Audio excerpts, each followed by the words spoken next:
lórúkọ tèmi, gbajúgbajà òṣèré Nollywood. Orí ètò Bísí Ológe la wà. Ẹ wo tẹ bá fẹ́ mọ̀ pa gbogbo ẹ̀ṣọ́ ara fàájì tó yọrantí ní òde pápájọ nílẹ̀ adúláwọ̀. Lórí ètò Bísí Ológe ẹ má yí yẹ̀ wò. Yẹmí Ṣódadé ló sọ bẹ́ẹ̀, ẹ jọ̀ọ́.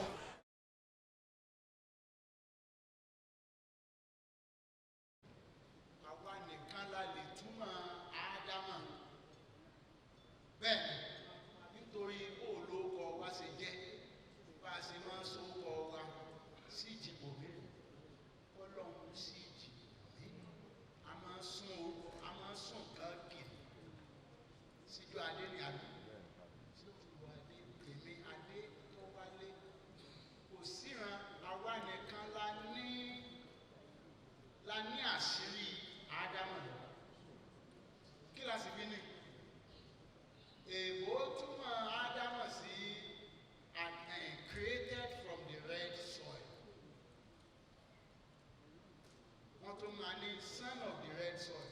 Ta ló ń pe creation ní dídá? Ta ló wá ń pe iyẹ̀pẹ̀ pupa? Ó lè pe iyẹ̀pẹ̀ pupa ní àmọ̀ àfi tó o bá fomi sí. Ìtorí ẹ̀ ni kò sẹ́ni tó lè tú. Yorùbá nìkan ló mọ̀ pé iyẹ̀pẹ̀ pupa lẹ sọ o, ṣùgbọ́n kì í ṣe iyẹ̀pẹ̀ pupa. Tí a bá fẹ́ mọ nǹkan, tí a bá fẹ́ sọ̀yàn dé yóò di nǹkan tí a fẹ́ mọ. Iyẹ̀pẹ̀ nìkan ò ṣe é máa yàn. Àfi tó o bá dà á, tó o bá domi sí, o wá ṣe báyìí lóòótọ́ wa máa mọ́. Ọlọ́run ò lè ṣe èèyàn pẹ̀lú iyẹ̀pẹ̀ pupa. So àwa nìkan lára àdìtú ẹ̀ lọ́wọ́. Ní tí jẹ́ Ádámà ní Adá nínú àmọ̀ ńlá sopọ̀ tá a sọ di ọmọ Ádámà. Kò sí ìran kan nílé ayé ìtọ́gbọ́dọ̀ tó lè tú Ádámà. Èèbó wọ́n sọ Ádámà tiwọn, wọ́n sì sọ ìtàn tiwọn. Abraham gbogbo ẹ̀ wọ́n sọ lọ sọ́dọ̀ Jésù ìtàn tiwọn. Wọ́n sọ ti Abraham lọ sọ́nà ọ̀dọ̀ Jésù, lọ sọ́nà ọ̀dọ̀ Ànábì Muhammad. Ìtàn ti Lárúbáwá nù, ìtàn ti yín kọ́.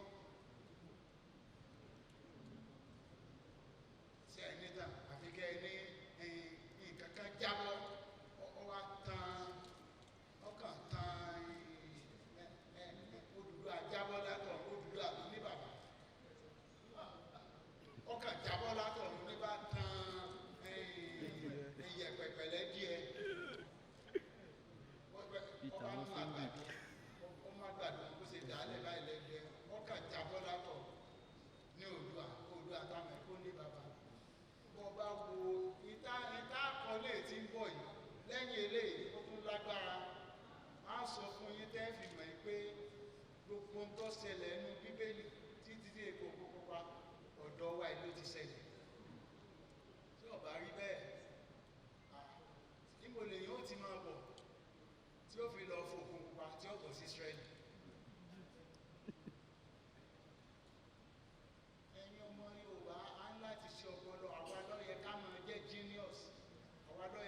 Inventors, àwa gangan ló yẹ ká máa jẹ́ innovators, ṣùgbọ́n ọ̀pọ̀lọpọ̀ nǹkan lẹ ti fi dìbà próbẹ̀lẹ̀ ní ọ̀gbọ́dọ̀ délé ìkọjá ọ̀gbọ́dọ̀ sí kíní. Àwa náà là ń ya ọmọ kékeré ńlá ìfàdà, ọmọ mi ò kú pẹ̀lú làwọn gbogbo nǹkan ìṣèlú fear mongering and scare tactics ń fi ìṣàkó kọ́ ń fi iye kíní kọ́ ó sì wá jẹ́ báyìí. Àfi pípa gbogbo ìbàtà wa culture is about wọ́n pa ọ́ wọ́n ń fi èpè pa ọ́ ń fi kíní kan pa ọ́ kí nǹkan olóòka níbo ni gbogbo ilé ti ń ṣẹlẹ̀ tí ìran tó jẹ́ pé àwa nìkan èèbó kan ọkùnrin méjì sùn nínú orí bẹ́ẹ̀dì kan wọ́n ti sọ pé wọ́n bára wọn sùn. Àwa a lè bá àbúrò wa ẹ̀gbọ́n wa gbogbo wa á sùn nínú yàrá kan náà kò sí tí ó ṣẹlẹ̀. Kò sí ìmọ̀ràn burúkú kan. Ìran tó nífẹ̀ẹ́ ara wọn ní ìjọ wo la wá gbogbo ẹ̀ wá dàrú. Àfìgbà tá à ń bọ àwọn bàbá yìí jọ èyí kọ́ bàbá rẹ̀ mo gbọ́dọ̀ ju bàbá mi lọ ni tani ò ní ju bàbá rẹ̀ lọ bí ìkọ́nà owó kè ìwọ́n tó bá ní ju bàbá rẹ̀ èmi gbọ́dọ̀ ju Ṣàngó lọ ni mo gbọ́dọ̀ my legacy should surpass Odùduwà's legacy but láti ìgbà tí Yorùbá ti tá a ti mú Oòduà ìjẹ́ mẹ́rin kọ̀ọ̀sẹ̀ tó tì jù lọ tá a lè sọ pé bàbá Yorùbá ni kò sí kò tí ì sí ọba kan tá a tún lè sọ pé bàbá wa nílẹ̀ Yorùbá nìyẹn téèyàn kàn pinpoint bí wọ́n ṣe pinpoint Odùduwà tó dé ó ṣe dáadáa ní ìfẹ́ ni ìjà nífẹ̀ẹ́ ara wa àfi kí a máa gbogbo nǹkan tí a ti sọ sí wa ní àwọn bàbá àwọn role model tán fún wa làwọn tí a Ṣàngó wọ́n fi ṣe role model wa láti ẹ̀rọ ṣe role model wa Ṣàngó bàbá wa gan-an bí a bá máa rí kí ni role model tí bàbá wa Ṣàngó yẹn tí a ṣe tí ó fi ju èmi lọ lẹ́nu mo gbọ́dọ̀ bẹ̀rẹ̀ kí ni nǹkan tó hard ṣé mo fẹ́ máa sára ni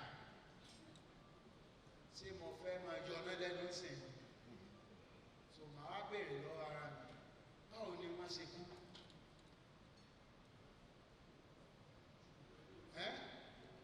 a gbọ́dọ̀ ṣí Yorùbá lọ́pọlọ and it's not time to play just politics with it àbí ká máa parọ́ fún rẹ̀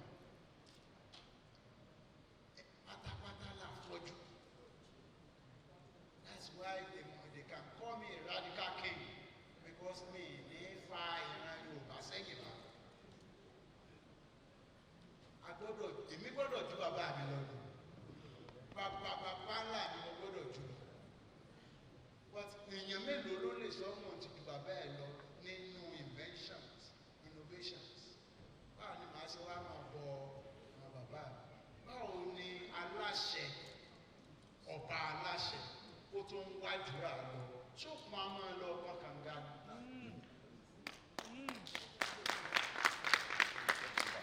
ọba aláṣẹ tó jẹ́ òun ni aláṣẹ ìlú yẹn òun ló ń rólé fún Olódùmarè kò ṣe ráyàn ṣẹ́ gidi o iṣẹ́ ẹlẹ́yà ni máa ráyàn nínú kó ní kọ́ lọ sí òòlóòrù kọ́ lọ wẹ̀ kọ́ lọ gbẹ́bọ sóríta Olódùmarè ọ̀ràn yàn bẹ́ẹ̀ ẹ̀sìn tí a lẹ̀sìn Olódùmarè tààrà bọ́ọ̀ bá sì mọ bí ó ti rí ilé ọba ni ilé àṣẹ ilé àdúrà ní ṣọ́ọ̀ṣì ṣùgbọ́n lẹ́ni àwa rí àwọn pásítọ̀ Oyèdépò pásítọ̀ Adébóyè àárín Ọlọ́run lára wọn àwọn àránṣẹ́ Ọlọ́run àbí lára àwọn àfáà ẹ máa máa rí táwọn èèyàn máa ṣe báyìí wọ́n máa rọ́lọ́ Ọlọ́run láwọn èèyàn máa páyà kí ni wọ́n rí lára wọn Ọlọ́run ṣùgbọ́n àrólé Ọlọ́run gangan wọn ò rọ́lọ́ lára ẹ̀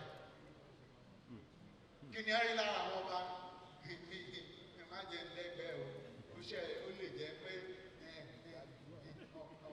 nìkan ló fi sábẹ́ bóyá Ṣàngó má jẹ́ Ṣàngó ọpa mi lọ́dọ̀ ẹ̀ wọ́n sọ lé ọba délé ìríra àwọn bàbá ńlá wa ló ṣe léyìí o ò dẹ̀ lè sọ pé you will be blindly following your àwọn bàbá ńlá rẹ̀ culture and tradition ó yàtọ̀ sí ẹ̀sìn orò ìdílé ẹ wá fẹ́ gbé ilé ọba lórí kìí ṣe nígbà tèmi èmi ò ní gbà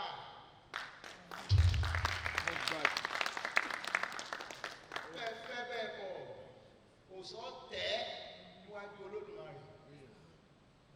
Olódùmarè ni wọ́n ń pè ní ẹni tó ní gbogbo odù òun náà ń pè ní olódù Ifá kọ́ lólódù o Ifá ọ̀nà odù oxygen gbogbo yóò dẹ̀ lè bí ìbúlé ayé ìláìsí oxygen kífá sọ odù oxygen yóò gbá kó tẹ̀ 16 ní agbóhùn fa 256 ní agbóhùn ìtí ń jẹ́ odù ó lè ká tó mọ odù tọ́lọ́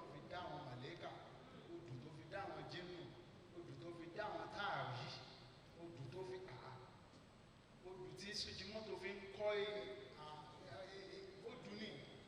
You must be given that talent. You can't just build. You can't just go and be doing. Ó dùn táwọn màmá wa bàbá Pẹ́lá tó lò ń gbà yẹn ẹlòmíì gan ọ̀ma tí ó ṣe Ifá sọ odù magic wa. Ifá kọ́ ló lòdù. Ifá Ọlọ́run ló mẹni tí ó là, ọ̀run ló mẹni tí ó là ìlú orúkọ. Òun o, aríran ni Ifá, aríran babaláwo, aríran gbogbo wọn mú ọ bọ́. They don't have solution to your problem.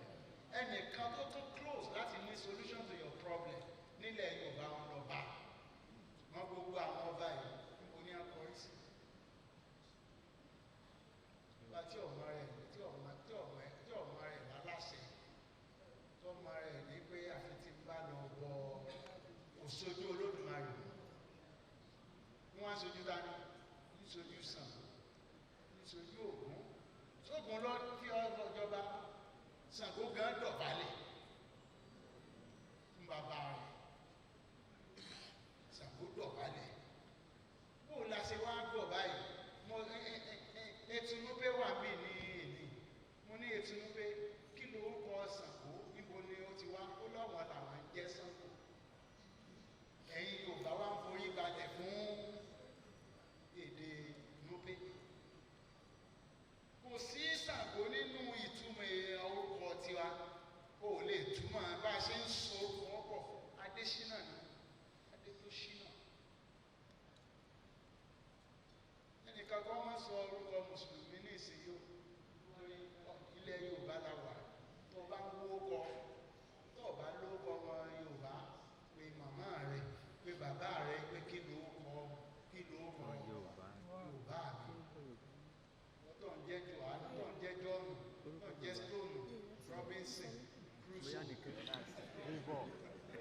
Tó sì jẹ́ kó kọ tí a kó kọ ayọ̀ mi. Kí Mr. Bernard kò ṣe ń jẹ orúkọ rẹ̀, ó ní kí ló kọ Yorùbá mi kí n fún ní ọlá mi lẹ́kan.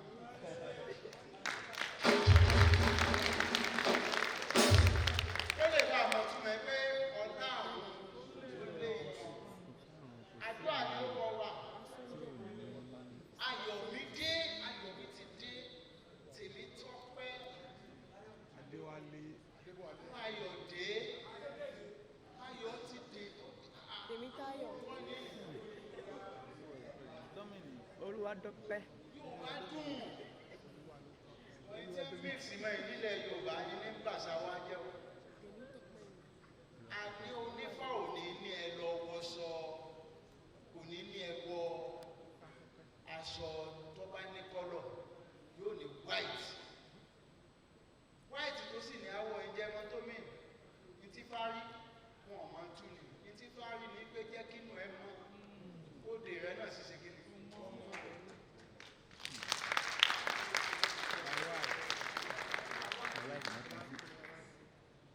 Àbọ̀rọ̀ là á sọ fọ́mọlúàbí nítorí pé mo mọ̀ ẹ́ pé ààbọ̀ yòókù ọ̀bẹ bo ọ̀bẹ nù rẹ̀.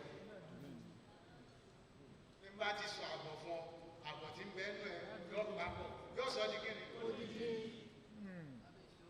Ẹni àbọ̀ là á sọ fọ́mọlúàbí. Odidi ni. Àwa èmi o. Yorùbá pọ́nbélé ni àwọn ẹjẹ́ máa ní ẹ́míà yín tá a sọ fún wọn ní pé kò sífẹ̀ẹ́ ní Nàìjíríà yìí. Ìwọ sọ́tà kò tí ì sí tó burú jù tó o bá move out of the box one day because of unity, because of love. Káàtì ẹ̀ má lè dá ẹ̀mọ̀ kó owó sọ Yorùbá níjọba.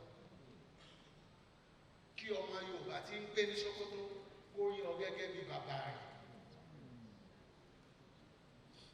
Ọmọ Kánò tí ń gbé ní Ìwó kó rí mi gẹ́gẹ́ bí ẹ́míà ẹ̀. Níta ń sọnù ọmọ Ìjẹ̀ṣà kó rí mi gẹ́gẹ́ bí ọba rẹ̀ ní Ìwó.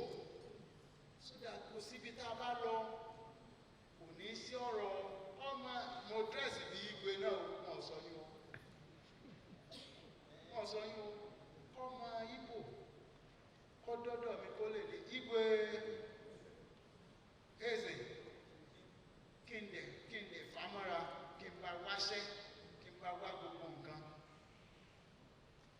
kíyàwó jẹ́ níbikíbi tó bá wù tó bá fẹ́ gbé kìí ṣe kí síjí mọ́tò ó dé Kánò nísìnyí wọ́n ní ọmọ Yorùbá ni ok ká lọ́mọ Yorùbá ni pé ṣe ọmọ Yorùbá ni so they don't see him and we call ourselves Nigerians. Why would they kill anywhere not there? And then, but this book is not only about Orisha. It's not only about the future.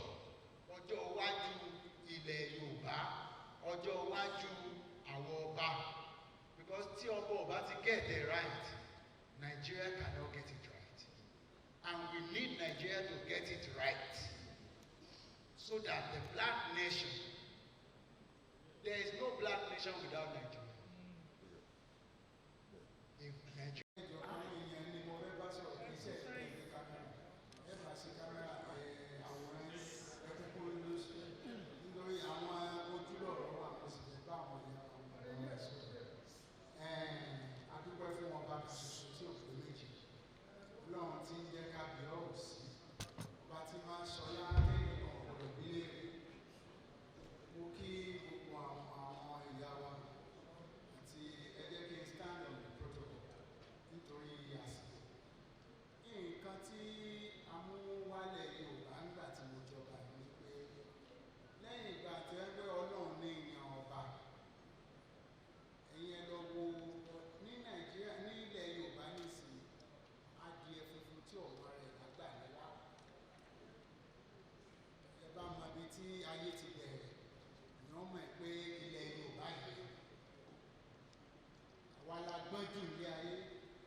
is represented by his white captives.